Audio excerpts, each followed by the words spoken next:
تحریر فرمایا کہ مفتی صاحب میں نے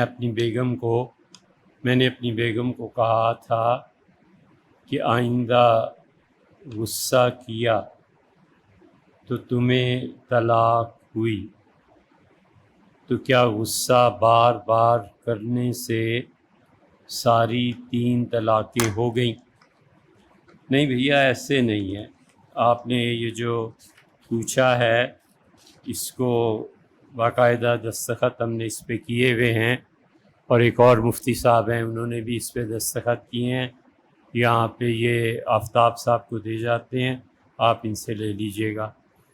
عربی زبان میں متا کا ایک لفظ استعمال ہوتا ہے، یا متا ما۔ متا کا مطلب ہوتا ہے جب، متا ما جب بھی، اور یہ زمانے کی عمومیت کے لیے استعمال ہوتے ہیں۔ 10 سال، 15 سال، 100 سال، جب بھی۔ لہٰذا آئندہ جو زمانہ آ رہا ہے اس میں اگر ایک مرتبہ بھی وہ کام کر لیا جائے تو بس ختم ہو گئی بات۔ اس کا جب بھی میں آؤں گا کھانا کھاؤں گا، اب ایک مرتبہ وہ چلا گیا اور کھانا کھا لیا، بس ٹھیک ہو گیا۔ آئندہ وہ کھانا کھائے یا نہ کھائے، جس زمانے کا اس نے کہا تھا اس زمانے میں ایک بار اس نے ایک کام کر دیا۔ آپ نے فرمایا کہ یہ جو ہے یا اس کی دوسری مثال سمجھیں، اصل میں تو یہ یمین ہے، قسم ہے کہ جب بھی غصہ کرو گی سمجھو کہ طلاق ہے، جب بھی میں غصہ کروں گا طلاق ہے۔ تو یہ ایک طرح کی یمین قسم ہو جاتی ہے، یعنی خدا کی قسم طلاق ہے۔ تو اس لیے جب یہ کہا کہ آئندہ غصہ کیا تو طلاق، تو اس کی وجہ سے طلاق غصے کے ساتھ جڑ گئی نا، کہ جب بھی غصہ کرو تب طلاق ہے، اور تب زمانے کے لیے استعمال ہوا، ایک مرتبہ بس کہہ دیا تو یہ کافی ہو گیا۔ اس لیے جب پہلی مرتبہ غصہ آیا تو ایک طلاق پڑ گئی اور بس، دوسری اور تیسری طلاق ہو ہی نہیں سکتی۔ یہ اس سے کہا جب بھی، تو جب بھی آ گیا نا بھئی، اب ہفتے بعد، 10 دن بعد، اسی دن بعد، اگلے ہی لمحے۔ تو یہ جب آ گیا ایک بار طلاق ہو گئی تو طلاق بھی رجعی ہے۔ طلاقیں کئی قسم کی ہوتی ہیں، اس میں سے ایک طلاق رجعی ہوتی ہے۔ طلاق رجعی کا مطلب ہے جس طلاق میں رجوع کیا جا سکے، جس طلاق میں رجوع کیا جا سکے وہ طلاق رجعی ہوتی ہے، اور طلاق بائن جس میں نکاح ٹوٹ جائے۔ بس آپ اتنا سمجھ لیجئے کہ آپ کے متعلق تو یہی ہے کہ طلاق ہو گئی رجعی، یعنی آپ رجوع کر سکتے ہیں۔ جب اب غصہ آ گیا تو اس کے بعد ایک طلاق رجعی ہو گئی۔ اس رجعی طلاق کے بعد آپ قولاً عملاً کسی بھی طرح کہہ دیں یا ثابت کر دیں وہ آپ کی اہلیہ ہیں تو بس یہ ختم ہو گئی۔ دوسری اور تیسری طلاق کا کوئی مسئلہ ہی نہیں ہے، صرف ایک طلاق ہوئی تھی، آپ نے رجوع کر لیا، ختم ہو گئی۔ فرض کیجئے آپ رجوع نہ کرتے، عدت گزر جاتی، تو ایک طلاق تو ہو گئی تھی، اب نکاح پڑھا لیتے دوبارہ 2 گواہوں کی موجودگی میں، بس پھر ختم ہو جاتی بات۔ لیکن آپ کے پاس 2 طلاقوں کا اختیار باقی رہتا، تو اس لیے کوئی ایسی گھبرانے کی اور ڈرنے کی بات نہیں ہے۔ یہ صرف ایک طلاق ہوئی ہے، اور آئندہ ایسی چیزوں پہ اپنی صلاحیتوں کو نہیں کھپانا چاہیے، فضول باتیں، بس ہو گئی سو ہو گئی۔ دوسرا مسئلہ فرمایا ہے کہ رافعہ بیوی کے شوہر نے اپنی بیوی سے کہا کہ میں نے فلاں خاتون سے شادی کی تو تم مجھ پر طلاق ہو۔ یہ بات رافعہ کے شوہر ظاہر نے، یہ سعودی عرب سے سوال ہے، ظاہر نے کئی مرتبہ دہرائی۔ ایک مرتبہ اپنی ساس کے سامنے کہا کہ اگر میں اس سے شادی کروں تو تمہاری بیٹی کو طلاق ہے۔ لڑکی کی دادی کے سامنے دہرائی کہ میں اگر یہ بات کروں تو تمہاری پوتی کو طلاق ہے۔ اس کے بعد رافعہ کے شوہر ظاہر نے اس لڑکی سے شادی کر لی، تو اب کیا ہوگا، اس کو طلاق واقع ہو جائے گی۔ رافعہ کا شوہر ظاہر انکار کرتا ہے اور کہتا ہے میں نے تو کوئی ایسی بات کہی ہی نہیں، کوئی شرط رکھی ہی نہیں۔ تو اس صورت میں لڑکی کے پاس اپنی اور اپنی ماں اور دادی کے علاوہ کوئی گواہ نہیں ہے۔ اس کا مطلب یہ ہوا کہ دو عورتیں گواہ ہیں ظاہر کے اس جملے کی کہ اس نے کہا اگر میں فلاں سے شادی کر لوں تو تمہاری پوتی تمہاری بیٹی کو طلاق ہے۔ اب اس نے کر لی شادی، اب وہ کہتا ہے کہ بھئی تم میری بیوی ہو، میں نے تمہاری دادی اور تمہاری والدہ سے یہ کہا ہی نہیں، اور وہ دونوں گواہی دیتی ہیں کہ ہماری پوتی اور بیٹی اس کو اس نے کہا ہے لہٰذا یہ طلاق ہو گئی۔ تو دو عورتوں کی گواہی ہے، عورتوں کو کوئی گواہی ہے نہیں۔ مسئلہ میاں یہ بہت پیچیدہ ہے، جس طرح آپ نے لکھا ہے اسی کے مطابق جواب دینا چاہیے۔ ہمیشہ یاد رکھو مفتی کو جو الفاظ بتائے جاتے ہیں نا وہ انہی کا پابند ہوتا ہے، اس لیے یہ زبانیں اور غیر محتاط گفتگو اس سے بہت پرہیز کرنا چاہیے۔ ایک طلاق اور نکاح کے مسئلے میں اور ایک پیسوں کے مسئلے میں کبھی بھی غیر محتاط بات نہیں کرنی چاہیے۔ اس لیے اب وہ شوہر سچ کہتا ہے جھوٹ کہتا ہے، دونوں صورتوں میں مسئلہ یہ ہے کہ ان دو عورتوں کی اکیلے گواہی ہم حنفیہ کے نزدیک قابل قبول ہے، ایک مرد ہونا چاہیے، اور پھر دو عورتیں گواہی دیں تو ٹھیک ہے۔ اس اعتبار سے یہ طلاق واقع نہیں ہوئی اور وہ ظاہر کی بیوی ہے۔ اور اگر عورت کی مان لے، اس کی مان لے، تو احتیاط کا پہلو یہ ہے، وہ تو وسعت ہے، گنجائش ہے، اور احتیاط یہی ہے کہ دادی اور اس کی بیوی جو گواہیاں دے رہی ہیں ان گواہیوں کو مان لیا جائے، اور اس عورت نے اپنے کانوں سے یہ الفاظ سنے ہیں تو یہ تیسری ہو گئی، ان کی گواہی مان لی جائے، اور وہ عورت جتنا جلد ممکن ہو سکے اپنے شوہر سے جان چھڑانے کی کوشش کرے، گھر نہ جائے، اس کے قریب نہ جائے، یا کوئی صورت کرے کہ ظاہر سے طلاق ہو جائے۔ اگر پہلی صورت پہ عمل کیا جائے گا تو گنجائش اس کی بھی ہے، دوسری صورت مان لی جائے تو احتیاط اسی میں ہے۔ یہ بھی یہاں فتویٰ دے کے جا رہے ہیں، جن صاحب کا مسئلہ ہے اس پہ دستخط بھی ہوئے ہوئے ہیں، آپ اسے پڑھ لیں۔ اللہ تعالیٰ نے سورہ بقرہ میں قمر صاحب کراچی سے فرماتے ہیں کہ ایلا کا لفظ استعمال کیا ہے، اس کے کیا معنی ہے؟ اور احادیث میں غلاموں کے حوالے سے ایک لفظ ولا کا استعمال ہوا ہے، ولا کے کیا معنی ہے؟ یہ آپ نے بہت فقہی اعتبار سے ایک ٹیکنیکل سوال پوچھا ہے۔ قرآن کریم کی تفسیر اگر آپ سن لیں، وہاں پر ہم نے ایلا کی بحث مکمل کی ہوئی ہے۔ ایلا جو ہے وہ عربی لغت میں یمین کو کہتے ہیں، یمین کہتے ہیں کسی چیز کی قسم کھا لینا۔ اللہ تعالیٰ نے بھی فرمایا، یمین کا لفظ قرآن میں بھی آیا ہے، قرآن میں کبھی دائیں کے معنی میں آیا ہے، رائٹ ہینڈ کے معنی میں، اور کبھی وہ آیا ہے قسم کے معنی میں۔ تو شریعت کی اصطلاح میں ایلا یہ ہے کہ کوئی شخص اپنی بیوی سے قسم کھا لے کہ تم میری بیوی نہیں ہو، قسم کھا لے کہ میں تمہارے قریب نہیں آؤں۔ یہ قسم اس نے 4 مہینے سے کم کی کھائی ہے یا زیادہ کی؟ اگر تو اس نے قسم کھائی ہے 4 مہینے سے کم کی، اور یہ کہا ہے کہ میں تمہاری قربت نہیں اختیار کروں گا، تو اس نے یہ چیز اپنے اوپر لازم کر لی۔ اگر وہ 4 مہینے نہیں صبر کر سکا، چلا گیا، تو اس کی قسم ٹوٹ گئی، قسم کا کفارہ ادا کر۔ اور ایک صورت یہ ہے، 3 صورتیں۔ دوسری صورت اس کی یہ ہے کہ بیوی سے قربت کے لیے اس نے کوئی مشکل ساتھ ملا لی کہ اگر میں 4 مہینے سے پہلے تمہیں اپنی بیوی بنا لوں تو حج مجھ پہ ضروری ہے۔ اب حج آیا ہی نہیں 4 مہینوں میں، تو اس کی قسم جو ٹوٹے گی تو اس پہ اسے قسم کا کفارہ دینا پڑا۔ تو یہ کہلاتا ہے ایلائے موقت، جس میں وقت کو طے کر دیا جائے، نکاح موقت جس میں نکاح وقت کے ساتھ باندھ دیا جائے، اور ایک ہوتی ہے ایلائے معبد، معبد ابد، ہمیشہ۔ یہ جو الہ محبت ہوتا ہے نا، اس میں وہ قسم کھا لیتا ہے. اچھا ایک صورت رہ گی اس کی، 4 مہینے پورے ہو گئے. اب جب 4 مہینے پورے ہو گئے اور شوہر نے رجوع نہیں کیا تو ایک طلاق ایسی پڑ جائے گی جس سے نکاح ٹوٹ جائے.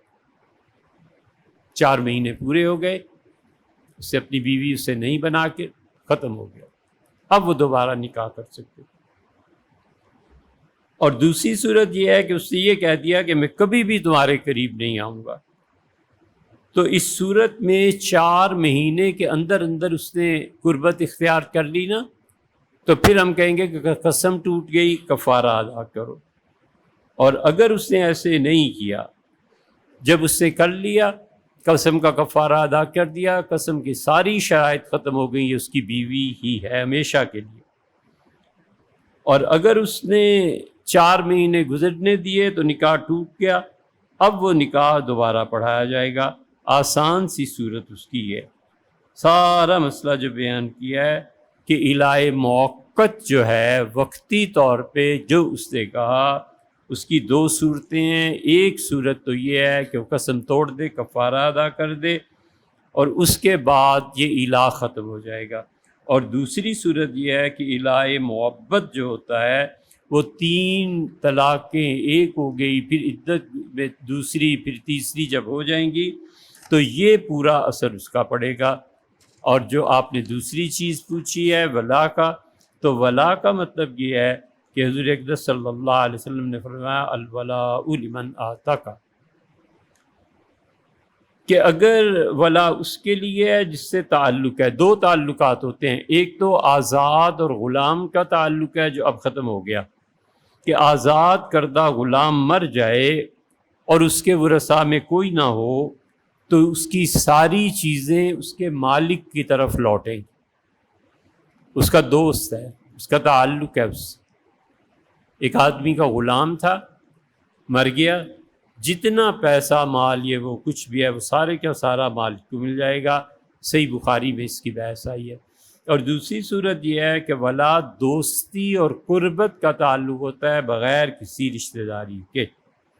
مثلا 2 آدمی آپس میں یہ وعدہ کر لیتے ہیں کہ ایک شخص دوسرے کے ہاتھ پہ مجھے مسلمان کر لے. یہ اسلام کے قبول اور عدم قبول کا مسئلہ ہے. اس نے کہا مجھے مسلمان کر دو.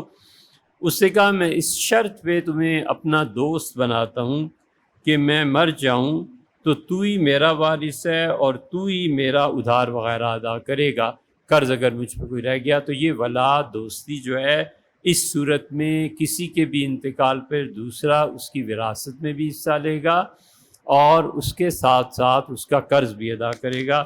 ولا ان 2 معانی میں قمر الدین صاحب شریعت کی اصطلاح میں استعمال ہوتا ہے. لیکن اس پہ اگر آپ معارف القرآن مفتی شفیع صاحب رحمۃ اللہ کی دیکھ لیں نا تو وہ بہت وضاحت حضرت مفتی صاحب رحمۃ اللہ نے کی ہے. اگر کوئی امام نماز میں فقال لهم رسول اللہ ناقۃ اللہ وسقیاہا کی بجائے بتقواہا پڑھ لے تو اس کی نماز ٹوٹ جائے گی یا نہیں؟ آپ کی نماز میں غلطی کو درست نہ کرے. افتخار صاحب بہت بڑی تبدیلی اس نے کر دی اور معانی میں شدید بگاڑ پیدا ہو جاتا ہے. اس لیے امام صاحب کی نماز بھی گئی اور جنہوں نے وہ نماز پڑھی تھی امام کے پیچھے وہ بھی گئے. آپ کی ساری بات کا خلاصہ یہ ہے کہ جانور، انسان، ان سب کی ناپاکیوں کا بیچنا کیسا ہے. تو دیکھیں جتنے بھی جانور ہیں، گوبر ہے، بیٹیں ہیں وغیرہ وغیرہ، یہ جتنی ہیں ان سب کو بیچنا جائز اور ان کی خریداری، ان کے خرید و فروخت سے جو پیسہ حاصل ہوتا ہے وہ بالکل جائز ہے، کوئی حرج نہیں. سمجھے؟ یہ جتنے کاروبار کرتے ہیں نا پولٹری والے انڈسٹریز میں، اور یہ کسانوں کو بیچتے ہیں یا غیر مسلموں کو بیچتے ہیں، آگے کھاد بن جاتی ہے، شرعاً یہ سب چیزیں جانوروں میں جائز. اور انسان کے متعلق یہ ہے کہ انسانی یہ چیزیں جو ہوتی ہیں بالکل حرام، ناپاک ہوتی ہیں. اور اس کی صورت یہ ہے کہ اگر اس میں مٹی وغیرہ ملا دی جائے، کوئی اور کیمیکل ڈال دیا جائے، وہ کسی بھی غرض سے، تو پھر وہ بھی جائز ہو جائے گا. لیکن خالص انسانوں کی خالص ناپاکی جو ہوتی ہے، انسانوں کی خالص ناپاکی، وہ اپنی اصل صورت میں بیچنا جائز نہیں. وہ پیسہ بھی حرام ہو جائے گا. لیکن اگر اس میں مٹی شامل کر دے، کوئی کیمیکل شامل کر دے، کوئی ایسی چیز شامل کر دے جس کا وزن حجم اس کے ساتھ جا کے مل جائے تو جائز ہو جائے گا. اسی طرح شہد کی مکھیاں، تنہا شہد کی مکھی کو بیچنا امام ابو یوسف اور امام محمد کے نزدیک امام ابو یوسف اور امام ابو حنیفہ رحمۃ اللہ علیہ کے نزدیک جائز نہیں ہے. وہ کہتے ہیں ہر وہ چیز جس کے بیچنے سے انسان کو کچھ حاصل نہیں ہوتا، اس کا جانور کا بھی بیچنا ناجائز. وہ کہتے ہیں انہیں آزاد چھوڑو، حریت ہے ان کے لیے، انہیں کیوں غلام بناتے. اس کی مثال بھیڑ سے دیتے ہیں. تتیہ یہ پیلے رنگ کی ہوتی ہے نا، کاٹ دیتی ہے. تو امام ابو حنیفہ اور امام ابو یوسف رحمۃ اللہ علیہ کے مسلک یہی ہے. وہ کہتے ہیں کسی نفع اور کام کی نہیں ہے، اس لیے صرف شہد کی مکھیاں بیچنا، صرف تتیہ بیچنا، صرف بچھو کا بیچنا، یہ سب چیزیں ناجائز. امام محمد رحمۃ اللہ علیہ فرماتے ہیں کہ مکھیاں اگر شہد کی ہیں اور ساتھ شہد بھی ملا لے تو یہ بیچنا جائز ہو جائے گا. اور ویسے بھی کہتے ہیں کہ شہد کی مکھیاں اس لیے جائز ہیں کہ انسان کو اس سے بڑا نفع حاصل ہوتا ہے، وہ آگے اس کی فارمنگ کر لے، یہ کر لے. امام محمد رحمۃ اللہ علیہ اس کے قائل. ان کے زمانے میں بھیڑ جو ہے وہ اس کا جو زہر ہوتا ہے اس کا کوئی علاج نہیں ہوگا. لیکن اب چونکہ ہمارے زمانے میں بھیڑوں سے، بچھوؤں سے جو زہر ملتا ہے اس سے بھی علاج ہوتا ہے. اس لیے ہم یہی سمجھتے ہیں کہ اب یہ فتویٰ ہونا چاہیے کہ یہ چیزیں جائز ہیں. وجہ اس کی کہ انسانوں نے اس میں اپنے نفع کی چیزیں نہ صرف دریافت کر لی ہیں بلکہ دنیا میں بڑے وسیع پیمانے پہ اس کا کاروبار بھی ہو رہا ہے. تو اس لیے اب ہم اسے بھی جائز کہتے ہیں. اسی طرح کیکڑے تو اب دنیا کھانا بھی اس سے شروع کر دیا ہے، سب چیزیں ہیں، تو ان کی خرید و فروخت اس سے جو قیمت حاصل ہوتی ہے وہ بھی جائز ہے. احرام کی حالت میں بھی ایک سوال اس طرح کا آیا ہے. دیکھیں احرام کی حالت میں 2 قسم کے مشروبات ہوتے ہیں. ایک ہوتا ہے خالص شربت، گائے کا جوس، سنگترے کا جوس، اسی طرح مثلاً آم، مثلاً تربوز کا جوس، یہ سنگترے کا، یہ جتنی بھی چیزیں اپنی اوریجنل حالت میں اس ذائقے اور خوشبو کے ساتھ ہوتی ہیں، ان کا پینا حالت احرام میں بالکل جائز، کوئی حرج نہیں. ایک چیزیں وہ ہوتی ہیں جن میں خوشبو ملائی جاتی ہے، وہ چیزیں ہوتی ہیں جو جیسے پیپسی، جیسے 7 اپ، کہ اس میں خارجی خوشبو بھی ملائی جاتی ہے اور کلر بھی بسا اوقات ملایا جاتا ہے اور مختلف چیزیں. تو اس کو اگر کوئی استعمال کر لے گا تو اسے چاہیے کہ 2 کلو گندم واجب ہے اس کا صدقہ دے. اور اگر بہت ہی پیپسی پی لی اور یہ وہ چیزیں کر لیں تو پھر اس پر دم واجب آئے گا. یہ دونوں میں فرق کرنا چاہیے کہ میں نے کون سے مشروبات پیے ہیں. اگر قدرتی اشیاء کا خالص جوس اور مشروب تھا، اس پہ کچھ نہیں، چاہے کتنی اس کی خوشبو آتی ہو اور چاہے کتنا ہی وہ میٹھا ہو. اور اگر وہ ہے مشروب جس میں باہر سے اور ذرائع سے رنگ اور خوشبو ڈالا گیا، تو اگر تھوڑی سی پی لی یہ چیزیں تو 2 کلو گندم اس کے پیسے اللہ کی راہ میں صدقہ کرے. اور اگر زیادہ پی لی تو پھر دم واجب آئے گا اس. معذرت خواہ ہوں، سوال دوبارہ بھیج رہا ہوں کیونکہ آپ نے اپلیکیشن کا لفظ پڑھ کے پیپر سائٹ پہ رکھ دیا. اے بھیا وہ اردو میں غلط لکھا ہوا تھا، کیا کرتے؟ سمجھ ہمیں بھی ابھی نہیں آئی. شاہین صاحب یہ فتویٰ جو تھا ہم نے ایک اور مفتی صاحب کو دے دیا تھا. ہم نے کہا بھائی ہماری سمجھ میں نہیں، فتویٰ دینا بہت بہت زیادہ مشکل کام ہے. حضور صلی اللہ علیہ وسلم نے بتایا ہے نا، اس کے مطابق یہ 66 مفتی جہنم میں جائیں گے اور 3300 میں سے کامیاب ٹھہریں گے۔ یہ جو معیار ہے نا فتوے کا، حضور صلی اللہ علیہ وسلم ہی طے فرما گئے۔ کوئی مفتی اگر پہلے دن یہ چیز پڑھ لینا تو غالباً وہ ہمت نہیں کرے گا کہ افتاء کے کام کرے۔ اس لیے ہم تو کبھی بھی 3 چیزوں میں نہیں پڑھتے۔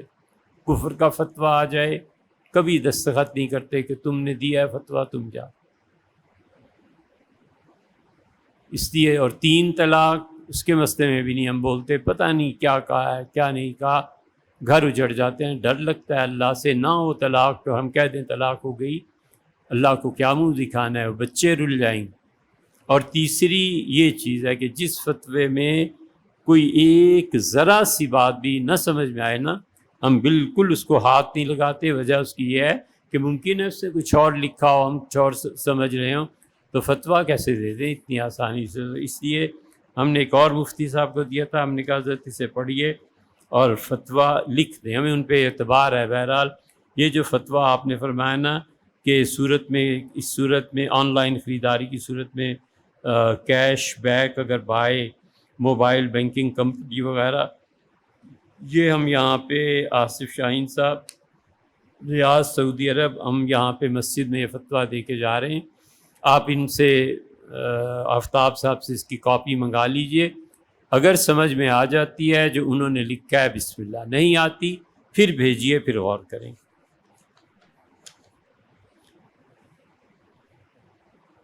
سونے کی قیمت کو اپنے ذہن میں رکھ کے بچوں کا پیسہ اس طرح استعمال کرتے ہیں، اس کی تشریح ہم نے کر دی تھی۔ دیکھیں اسے ادھار پہ قیاس نہیں کیا جا سکتا کہ 10 لاکھ ادھار دینا تھا، اب 10 سال بعد وہ 10 لاکھ ہی اٹھائے اسے دے۔ حضور صلی اللہ علیہ وسلم نے شریعت کا جو اصول بیان کیا ہے نا، آپ نے فرمایا کہ الدیون تقضی بامثالها، قرض ہمیشہ اس چیز سے واپس کیا جائے گا جس جنس میں وہ لیا گیا تھا۔ 10 لاکھ لیے تھے، 50 سال بعد 10 لاکھ ہی واپس کیے جائیں۔ اصل اصول تو اس میں یہ ہے۔ 2 اس میں چیزیں استثناء ہیں، ایکسیپشنل کیس ہیں۔ ایک تو یہ ہے کہ اس نے 10 لاکھ قرض دیا اور اس نے کہا کہ یہ میں جب بھی لوں گا سونے کی صورت میں لوں گا، تو اب اسے سونے کی صورت میں دے گا جب بھی وہ ادا کرے گا۔ اس سے کہا اتنے دیتا ہوں، اتنے ڈالر بنتے ہیں، ڈالر کے مقابلے میں۔ دوسری صورت اس کی یہ بنتی ہے کہ وہ قرض واپس نہ دے رہا ہو اور اسے پتہ ہو کہ یہ دے سکتا ہے، اس کے باوجود نہیں دے رہا۔ یہ اب فقہا نے جائز قرار دیا، پہلے اسے جائز نہیں کہتے تھے۔ وہ کہتا ہے اس کا موٹر سائیکل لے لو، بیچو، اور 10,000 اس سے قرضہ دینا تھا، اپنا 10,000 رکھو اور 90 اس کو واپس کر دو۔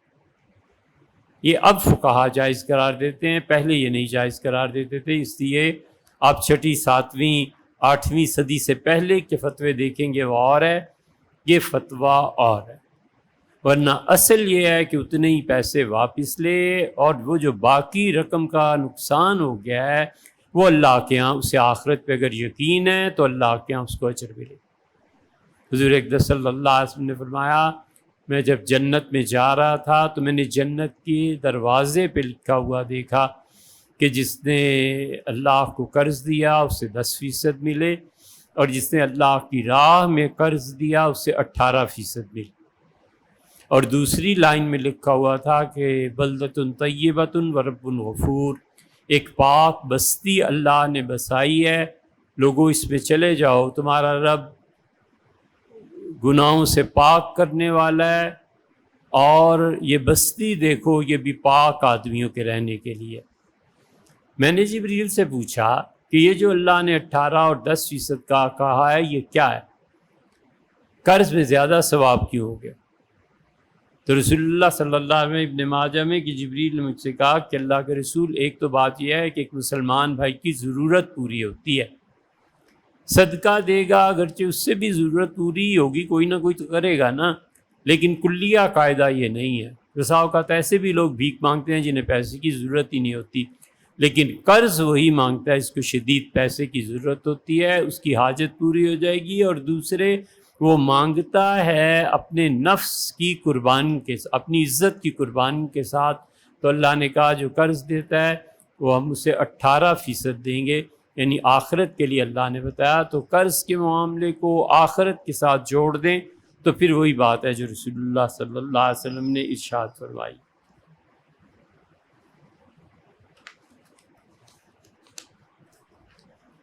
اس جواب کو اس پچھلے سوال جواب کے ساتھ ملا کے پڑھیے گا تاکہ بات ساری سامنے آ جائے۔ محمد ابن حزم کون تھے؟ طلحہ، جہاں تک امام ابن حزم رحمۃ اللہ کے تعلق ہے، رحمۃ اللہ تو ہم کہہ ہی دیتے ہیں بڑا آدمی تھا، اللہ نے بہت علم دیا تھا، لیکن وہ ظاہری مسلک کے فقہی مسائل پر عمل کرتے تھے۔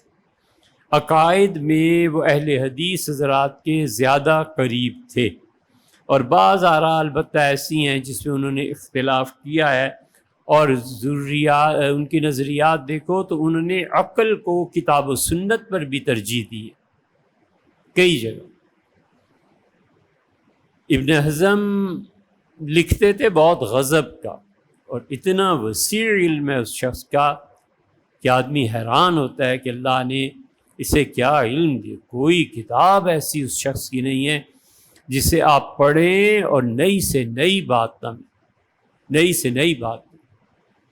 امام مالک رحمۃ اللہ علیہ کی بات یاد آتی ہے، وہ اہل بیت کرام رضی اللہ عنہ سے پڑھنے جاتے تھے، اور امام مالک رحمۃ اللہ علیہ غالباً حضرت امام صادق کے متعلق رحمۃ اللہ کے متعلق فرماتے تھے کہ میں 33 یا 20 برس حضرت کے پاس جاتا رہا، ان کی مجلس میں کوئی ایک مجلس ایسی نہیں تھی جس میں انہوں نے ہمارے لیے علم کی کوئی نئی بات نہ بتائی۔ اتنا علم کسی آدمی کو مل جائے، یا تو پھر جبریل امین نے اس سے مصافحہ کر لیا ہے، یا پھر اللہ نے اس کے علم کا تعلق زمزم کہیں سے جوڑ دیا ہے کہ جتنا چاہو اسے کھینچ لو۔ لیکن ابن حزم نے کئی جگہ معتزلہ کو ترجیح دی ہے، حدیث پر سخت تنقید کی ہے، لیکن معتزلہ کے علم کلام کے طریقہ کار کے خلاف بھی انہوں نے لکھا ہے۔ اسے ہم یہ تو نہیں کہتے ابو بکر بن حزم، لیکن ہم بھی انہیں پڑھتے ہیں مگر دل لگتا نہیں۔ اگر کوئی شخص کسی سے کہتا ہے کہ میں نے آپ سے بیعت ہونا ہے اور سلوک طے کرنا چاہتا ہوں تو اس کا اس طرح بولنا کیسا ہے؟ بھیا عبداللہ صاحب، اس طرح بولنا تو جائز ہی ہے، اپنے شیخ سے اپنی خواہش کا اظہار کر رہا ہے، مگر لفظوں میں کہتے ہیں کہ سلوک کو طے کرنا ہے یا فلاں شخص کا سلوک پورا ہو گیا، یہ اپنے طور پہ بات ایز اے لینگویج تو درست ہے، لیکن حقیقت میں پورا سلوک کہاں طے ہوتا ہے؟ حقیقت میں پورا سلوک تو کیا مراقبات ہی پورے نہیں ہوتے، آخری مراقبہ جو تمام سلاسل کے ہیں، مراقبہ ذات ہے نا، پھر اس ذات پاک کے مراقبے کے بعد موت، اور آگے جو اللہ کی صفات اور پھر ذات کا سفر ہے، وہ کوئی چھوٹی چیز ہے، وہ تو طے ہو ہی نہیں سکتا، حتیٰ کہ اسے اللہ کی زیارت ہوگی، ہمارا نظریہ یہ ہے، اور پھر اس پر پہنچ کے بھی لوگوں کے گروہ بنیں گے۔ حضور صلی اللہ علیہ وسلم فرمایا تم میں سے کتنے ہی ایسے ہوں گے جو موت کے بعد، میری وفات کے بعد دوبارہ مجھے نہیں دیکھ سکیں گے۔ یہ بات کسی نے آ کے حضرت عمر رضی اللہ عنہ کو سنائی کہ یہ ارشاد فرمایا تھا کہ موت کے بعد پھر ملاقات نہیں ہوگی۔ فرمایا کس سے سنی ہے؟ انہوں نے کہا ام المومنین ام سلمہ رضی اللہ عنہ بیان کر رہی ہیں، مسجد نبوی سے سیدنا عمر رضی اللہ عنہ ننگے پاؤں اٹھ کھڑے اور بھاگنے لگے، ننگے پاؤں بھاگے، اور جا کے ام المومنین ام سلمہ رضی اللہ عنہ کے گھر جا کے بیٹھ گئے اور کہا ام سلمہ قسم کھاؤ میرے متعلق کہا تھا یا نہیں کہا تھا؟ کیا وہ زندگی دیکھوں گا جس میں حضور صلی اللہ علیہ وسلم کی زیارت نہیں ہوگی؟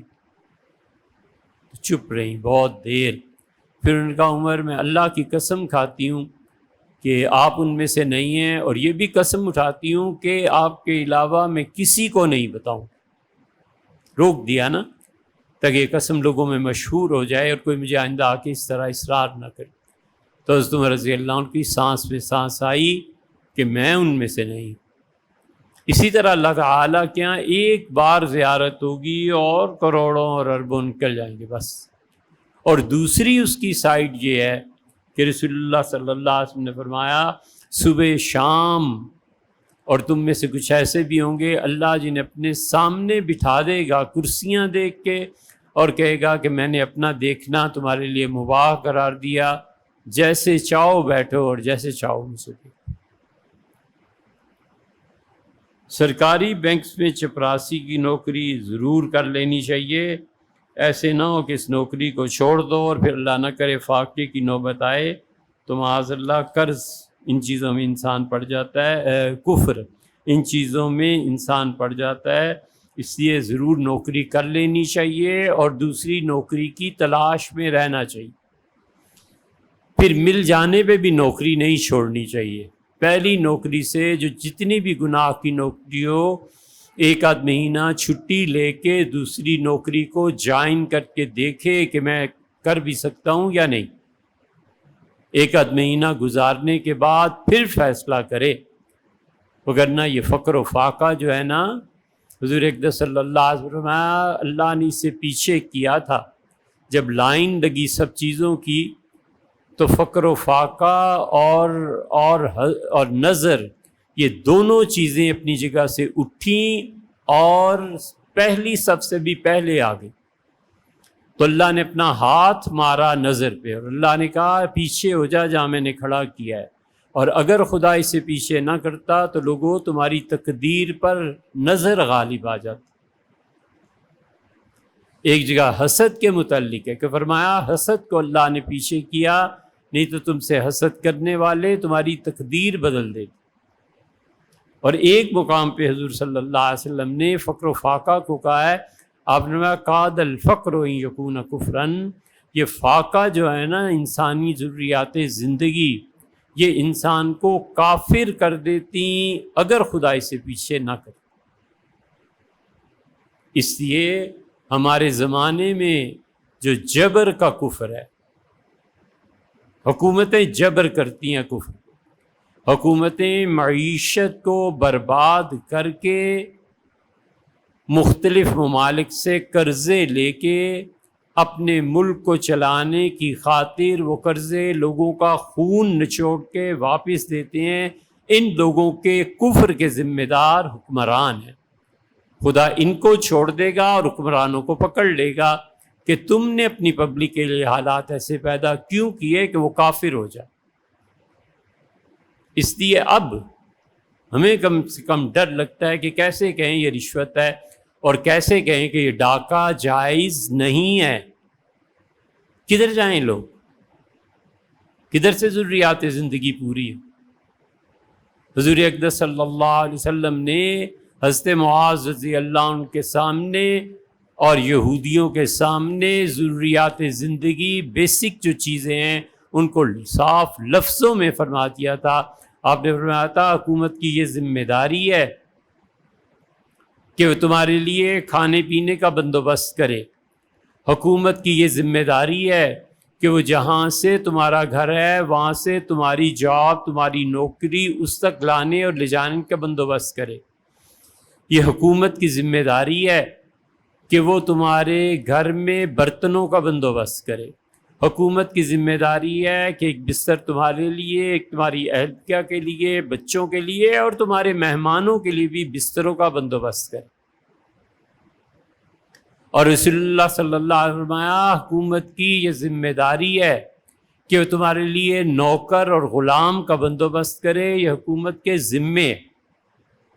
اور رسول اللہ صلی اللہ علیہ وسلم فرمایا تمہارے کپڑے بھی گورنمنٹ کے ذمے ہیں، اور فرمایا تمہیں گھر بنا کر دے، یہ حکومت کی ذمہ داری ہے۔ اور اس کے بعد اگر کوئی آدمی کسی کے قرضے میں کوئی چیز نیلام کرنا چاہتا ہے تو لاؤ مجھے دو، معاذ کے پاس اس کے علاوہ کوئی چیز ہو تو میں نیلام کر دیتا۔ جو حکومت ان چیزوں کو پورا نہیں کرتی اور اس کی وجہ سے لوگ خودکشی کرتے ہیں، لوگ کفر اختیار کرتے ہیں، ہم بالکل ہوش و حواس کے ساتھ کہہ رہے ہیں اللہ انہیں معاف فرما دے گا اور حکومت کو پکڑ لے گا. اس لیے یہ عہدے لینا کوئی آسان نہیں ہے. نبی کریم صلی اللہ علیہ وسلم فرمایا یہ عہدے دودھ پلاتی ہوئی ہے ماں ہے بچوں کے لیے. نعمت المرضعہ، ماں جب تک دودھ پلاتی رہتی ہے بچہ کتنا خوش رہتا ہے. اور بعزت الفاطمہ، اور جس دن 2 سال کے بعد ماں چھڑاتی ہے دودھ بچہ اس کو ہی اپنا سر مارنے لگتا. اس لیے جو عہدے تم کر کیا رہے ہو؟ اللہ کے عذاب میں نہیں پکڑے جاؤ.